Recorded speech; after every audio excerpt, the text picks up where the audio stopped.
Now, it's a 50,000-watt blowtorch on 720 in Las Vegas. And he said, come on, I know, I heard you did talk. Come on over. You don't have to take the job. Just do a talk show every morning during the week with me, and let's see how you like it. Well, it was like a hook with a worm on it, and I bit really hard. I did do that talk show for about 6 months, Eric, during the day. And, of course, 50,000 watts is good, but from Las Vegas, after it covers Las Vegas, it goes out to the desert and stops, right? You can only go so far in the desert, even with 50,000 watts. So after about 6 months, I knew this is what I wanted, Eric. And I went to my wife at the time, and I told her that I was going to give up this really well-paying job. And I was going to go and be on the radio. Well, that kind of did end my marriage, Eric. She thought I was absolutely out of my mind. I mean, I had a high-paying job, every benefit you could imagine, lots of security. I had built the cable company, and I went to them and told them I was going to walk away, begin working, well, not for peanuts, but peanuts for less. It would be peanuts plus not much. And she thought I was crazy, and ultimately, that cost me the marriage. But I went to work for KWN, and every minute I was there, Eric, I had my eye. You mentioned the nighttime. I had my eye on the nighttime. Because while 50,000 watts goes out and covers, Las Vegas, which is great, after that it's just cactus. But, at night, even though slightly directional, KWN covered 13 states at night. 13 states. So that would be regarded as a clear channel station, right? As close as you can get. There really aren't any exact clear channels left, but yes, that's right. And every night at sunset, we would have to throw a couple of switches and go directional. I think we were protecting WGN in Chicago. By the way, Eric, I can't tell you how many nights I came within. I actually had my finger on the button. I worked at KWN, Eric, for a total of 10 years. I worked late nights. I came to work about 10 o'clock at night. I would go on the air at 1 o'clock in the morning, and I'd frequently be on the air until 6 o'clock in the morning doing talk radio. And again, in the beginning, it was absolutely political.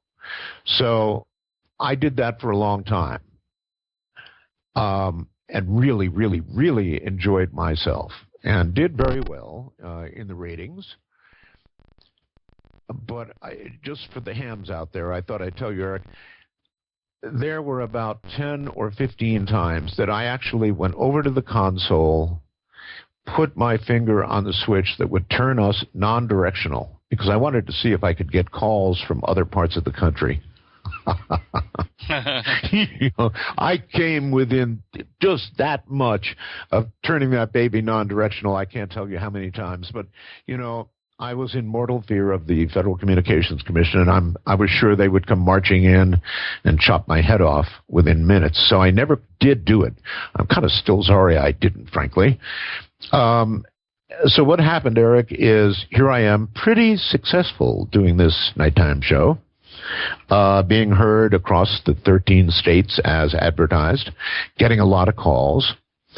And one day I got bored with politics. I said, not another night, not another 5 hours of politics. Oh, no. So I had a friend. You may have heard the name or know the name Lear, as in Learjet. Well, John Lear is the son of the man who put together and owned Learjet, John Lear. And John has some unusual ideas about virtually everything, including UFOs, including Area 51 that I'm very close to as I speak. There's two things that happen, I think. One is if you worked on radio, for some peculiar reason you think you can do voiceovers, and that's not true. The other thing is you have an agent, which very few people in radio ever have. So you are reliant on your agent finding work for you. But then some people become too reliant on waiting for their agent to find work. And that was another learning curve getting into voiceover. I realized one of the early jobs I went to, when I walked in, there were a couple of talent coming out. And it was like, see you, Abby, see you, Matt, see you, whoever. And I thought, okay, how do I shortcut this? They know those people, but they have no idea who I am. So how do I make them know me and do it really quickly? So I employed a photographer, and I said, look, we're going to do that. We're going to make the early CD demos because cassettes are just finished. I want to make a CD, but I want you to think, if this was an album, what would you have as an album cover that has to, and I'm a solo artist, what would you put on there? So we shot these photographs. I had the slicks made for the CDs. I had the slicks made for the VHS videos at that time, headshots, everything, and dropped those to every studio that I knew and every ad agency that I knew. And that was an absolute shortcut because I'd walk in, my CD would be on their desk, be like, oh, that face. Oh, it's Andrew. Yeah, hi, Andrew. Take a seat. Be with you shortly. So that was one of the things that helped a lot. But as far as the actually doing voiceovers, man, you learn that's a baptism of fire when you get in the studio and learning the etiquette of voiceover. Because the first thing that went through my mind was, you're paying for an hour, so I better give you an hour's worth. Not realizing that they don't want me there for the hour. They want me there for as short a time as possible, because I'm just chewing up cash by hanging around. That was another valuable lesson. It's a different way of communicating. When you're a jock, you very rarely are particularly you. A lot of it's hypey, jock talk. But when you're doing a voiceover, a lot of this is conversational, it's intimate, it's, one-on-one kind of... It's a different way of using the way you communicate. It is much more intimate doing voiceover, which I'm sure some radio people would disagree with, but, radio is it's a different beast.